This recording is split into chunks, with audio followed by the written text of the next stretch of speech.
Salut à tous et à toutes, c'est GoKiller13 et on se retrouve sur Minecraft. Alors la version 1.3.2. Je vous avais promis de faire des vidéos PC. Ça y est, voilà, je fais des tutos maintenant sur Minecraft. On aura beaucoup de choses à voir. Alors aujourd'hui c'est un tuto redstone. Vous voyez ici c'est une montagne simple.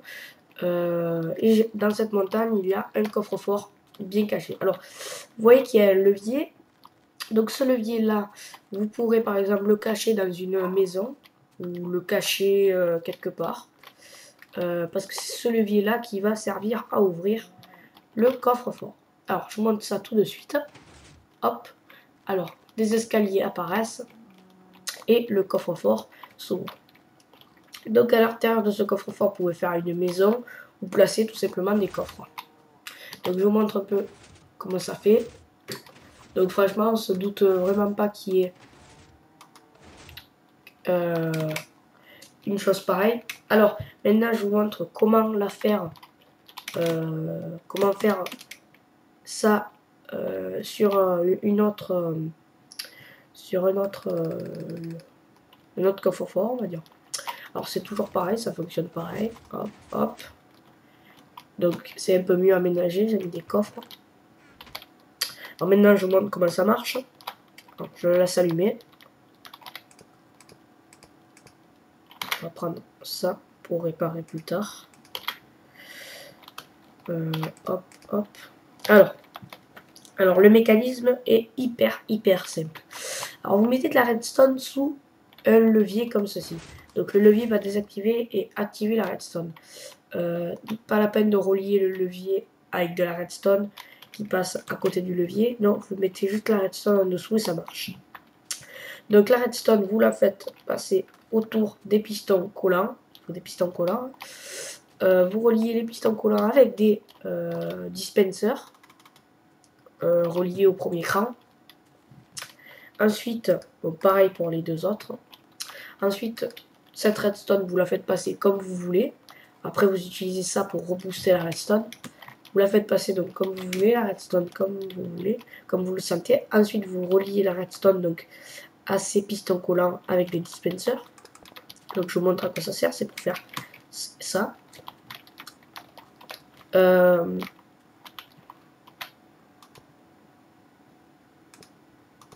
Donc, c'était ici. Donc, ensuite, vous faites un inverseur. Alors, je vais vous expliquer comment on fait un inverseur. C'est très simple. Alors, admettons qu'ici c'est la source. Vous mettez de la redstone, vous mettez un cube.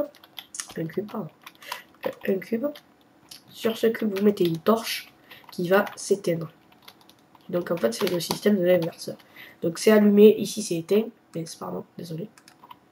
C'est allumé ici, c'est éteint. Et si c'est éteint ici, c'est allumé là. Donc c'est le système donc, de l'inverseur. Donc vous faites un inverseur. Vous faites passer la redstone à ces pistons collants. Pas besoin de mettre des dispenses, j'ai oublié le nom d'ailleurs, des répéteurs, voilà.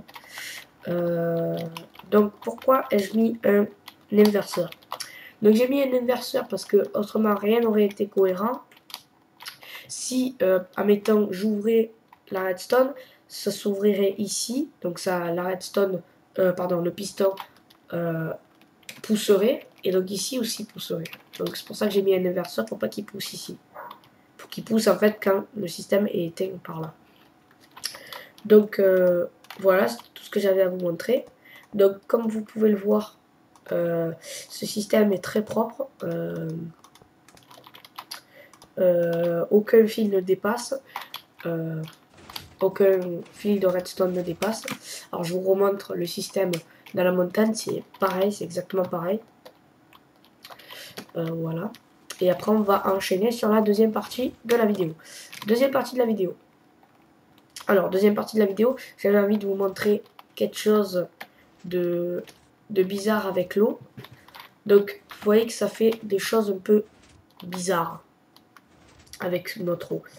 Alors, je vous explique comment on va faire ça. Après, vous vous débrouillerez comme vous voulez pour faire... Pardon.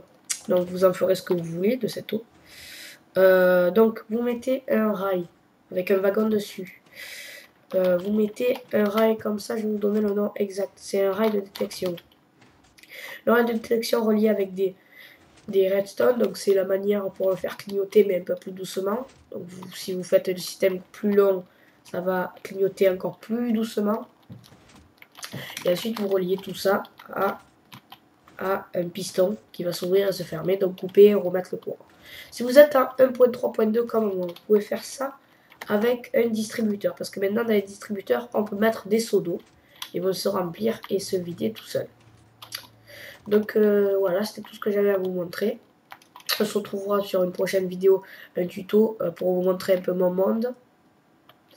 Allez, ciao tout le monde, on se quitte sur cette ouverture du coffre. Allez, ciao.